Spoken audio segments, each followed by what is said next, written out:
Salut à tous, hey hey! Changement de vie en cours. Ça fait 4 mois que ça dure, mon dernier mois a été vraiment très busy.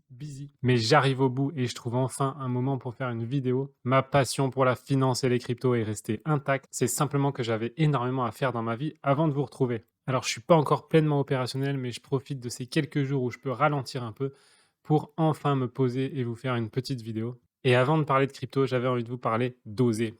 Osez vivre la vie que vous avez envie de vivre. Même s'il y a des choix qui font flipper. Et là, je peux vous en parler vraiment en connaissance de cause. Dernièrement, j'ai tout changé. J'ai tout changé dans ma vie. Et c'est pas encore fini puisque mon départ de ma région est prévu dans quelques jours. Je vais probablement naviguer un peu en France en décembre. Et dès janvier 2023, je me barre pour l'Asie, découvrir un autre monde, découvrir d'autres personnes, découvrir d'autres systèmes, mettre une nouvelle étape dans cette liberté que j'ai choisi de vivre et que j'ai osé entamer. Alors j'ai envie de vous dire, osez. En ce moment, le monde est en grand changement. Il y en a plein d'entre vous, je l'ai vu, je l'ai lu, je l'ai entendu, qui ont envie de changement. J'ai envie de dire, osez changer. Même si ça fait peur, osez le changement. Faites-le de manière réfléchie, faites pas n'importe quoi, mais osez ce putain de changement. Osez ce putain de changement qui vous fait rêver. Si vous en avez ras le huc de votre boulot, alors osez le changer. Si vous en avez ras le huc de votre conjoint, osez le changer. Si vous en avez ras le fion de votre région, de votre département, de votre pays, de votre système, osez changer. Alors ouais, certains vont me dire probablement ouais, c'est facile pour moi et c'est difficile pour lui. Non, c'est difficile pour tout le monde. Un grand changement, c'est difficile pour tout le monde. Chacun a ses conditions. Et pour chacun d'entre vous qui me dirait que c'est impossible, je trouve une autre personne sur la planète qui a le même profil et qui l'a fait. Alors bordel, osez changer et osez vivre la vie de vos rêves. N'attendez pas que la crypto vous sauve, sauvez-vous vous-même maintenant. La crypto sera peut-être vos ailes, mais sautez vous-même dans le vide maintenant. On n'a qu'une vie, enfin on en a peut-être plusieurs selon les croyances, mais en tout cas celle-là, dans ce corps-là, vous en avez qu'une. Alors profitez-en un max. Je vous donne un axe de réflexion. Si aujourd'hui je vous donne 50 millions d'euros, je vous mets 50 millions d'euros ou de dollars ou de ce que vous voulez sur votre compte en banque, vous n'avez plus à travailler un seul jour de votre vie, vous n'avez plus à gagner un seul centime de votre vie. Qu'est-ce que vous avez envie de faire? Et là, laissez-vous entendre ce que votre cœur a à vous dire. Ne le réprimez pas, ne le supprimez pas, ne l'écrasez pas. Écoutez ce que votre cœur a à vous dire. Et même si oser les changements qui vont vous amener à ces rêves-là paraît difficile, restez constructif sur cette idée. Ne vous fermez pas à l'idée que ça ne puisse pas arriver, ou que c'est difficile, ou que c'est impossible. Ouvrez votre esprit au fait que c'est possible et que vous pouvez le faire. Et osez amorcer ce changement déjà dans votre réflexion, dans votre intention. Parce que la crypto, c'est bien, l'argent, c'est bien, la finance, c'est bien, la liberté, c'est bien. Mais qu'est-ce que vous avez envie de vivre vraiment, en fait? Définissez-le et dirigez-vous vers ça, même si ça fait peur d'oser tous ces changements. Je vous dis ça parce que je suis en plein dedans, je suis presque de l'autre côté et je peux vous dire que ça fait un bien fou. Je me sens revivre, je me sens libre. Dans quelques jours démarre ma nouvelle vie, démarre un nouveau livre. Dans quelques jours, je me lance moi aussi vers de l'inconnu. Mais punaise, qu'est-ce que c'est bon. Donc voilà, c'était mon intro pour cette vidéo, donc osez faire les changements dont vous rêvez et osez les faire rapidement. Alors ça fait un moment que je me suis absenté, il y a eu beaucoup de news. Je pense qu'il n'y en a pas tant que ça qui sont importantes. Moi, ce que j'ai vu d'assez important dernièrement, c'est effectivement ces petites régulations qu'on ne voit pas du tout passer, comme le Canada qui veut commencer à brider les transferts des banques vers les échanges de crypto-monnaies à 1000 $ canadiens, ce qui est que dalle, et ce qui va complètement brider ce qu'un particulier peut investir en crypto-monnaie. L'Angleterre les rejoint. Ils veulent, eux, limiter les transferts vers des échanges de crypto à 3000 livres. Autant dire rien du tout. Et Santander, qui est un gros acteur au UK, veut lui carrément bloquer les transferts vers les échanges dès 2023. Alors on peut penser que c'est des mauvaises nouvelles, mais pour moi c'est clairement des excellentes nouvelles. Ça veut dire que le monde de nos élites veut commencer à brider les investissements des particuliers en crypto. Et ça, vous croyez que ça veut dire quoi? Ça veut dire que la crypto va aller à zéro ou que la crypto va exploser? Facile à répondre. Alors ils vont vous prétexter que c'est pour vous protéger contre les arnaques. Mais tout ça, c'est des conneries. Ils en ont rien à faire de vous protéger des arnaques. Regardez le nombre d'arnaques qu'il y a eu dernièrement en crypto et pour lesquelles ils n'ont rien fait.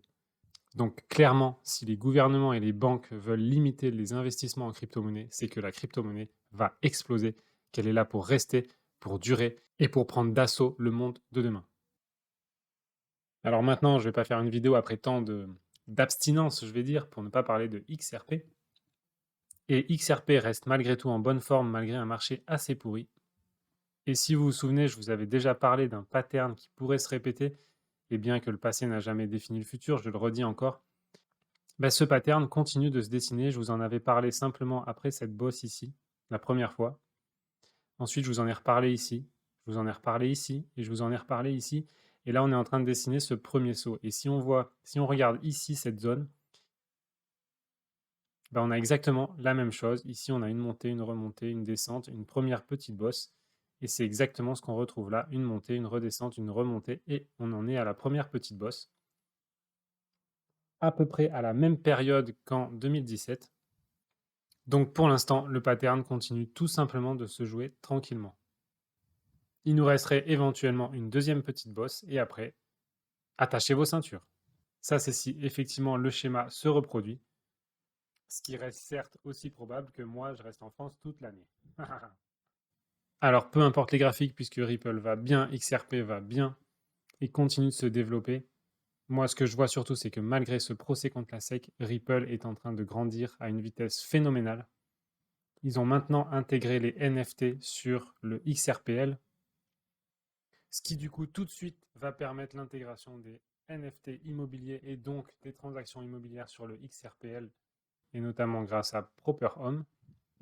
Alors, on a déjà une blockchain dont j'ai parlé qui s'appelle Propi, qui permet les transactions immobilières, mais là, on est directement sur le XRPL, donc le XRP Ledger, avec des frais qui sont, comme vous le savez, absolument ridicules, et des transactions extrêmement rapides. Ripple et XRP continuent aussi les développements au niveau des smart contracts, ce qui va permettre d'automatiser tout plein de mécanismes sur le XRPL directement, et donc ils vont intégrer les contrats intelligents d'Ethereum directement sur une sidechain du XRPL, qu'ils ont déjà commencé et devraient être déjà bien avancés dès 2023. Donc clairement, technologiquement, moi j'aime bien ce qui est en train de se passer. Avec Bitcoin, on a découvert la blockchain. Avec Ethereum, on a découvert les smart contracts. Et puis il y a eu les NFT. Et Ripple tranquillement continue de développer son XRP sur le XRPL en intégrant les NFT, les smart contracts et tout ça sur une chaîne qui est extrêmement rapide et pas chère. Je ne sais pas si vous voyez là où ça va technologiquement, mais c'est clair qu'il y a du lourd en préparation. Et Ripple continue de se développer largement en intégrant des employés de FTX, parce que c'est pas parce que le patron est un pourri que les employés le sont aussi. Et donc Ripple continue de recruter en masse, tout ça alors qu'ils sont toujours sous la contrainte de la SEC. Moi, c'est tout ça qui me confirme qui fait partie de l'avenir.